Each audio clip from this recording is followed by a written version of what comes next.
Basmati rice গোটা গরম মশলা, তেজপাতা, পরিমাণ মতো নুন দিয়ে সেদ্ধ করে মোটামুটি 80% মতন সেদ্ধ করে রেখে জল ঝরিয়ে রেখেছিলাম। ওখানে আমি যত রকম আমরা জিনিস উপকরণ ভেজেছি সবই একসাথে দিয়ে দেবো। এই সময় আমরা গ্যাস অন করব না। পাত্রতে হালকা একটা স্প্যাটুলা টাইপের খুন্তি নিয়ে খুবই হালকাভাবে সব জিনিসগুলো রাইসের সাথে মিশিয়ে নেব। এখানে দেখতেই পাচ্ছেন খুবই হালকাভাবে আমি সব কিছু নিচ থেকে একদম মেশাচ্ছি। মাঝে মাঝে ঘুরিয়ে ঘুরিয়ে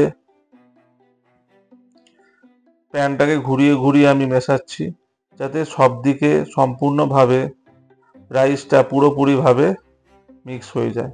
এখানে এক্সট্রা তেল দেওয়ার দরকার নেই এই মুহূর্তে, কারণ আমি যে দেখেছি যে জিনিসগুলো আমরা ভাজা হয়েছে সেখানে অনেকটাই তেল আছে, তাই তেল দিয়ে আর এক্সট্রা তেল দেওয়ার কোনো দরকার নেই। এখানে পরিমাণ মতন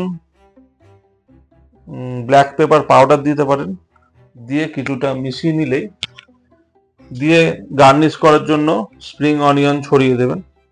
দিলেই কিছুক্ষণ 5-10 মিনিট স্লো হিটে রেখে পরিবেশন করতে পারেন। একদম মিক্সড ফ্রাইড রাইসটা রেডি হয়ে যাবে। কোনো মশলা দেওয়ার দরকার নেই, খুবই ভালো লাগবে খেতে। বাড়িতে ট্রাই করে দেখবেন। ধন্যবাদ।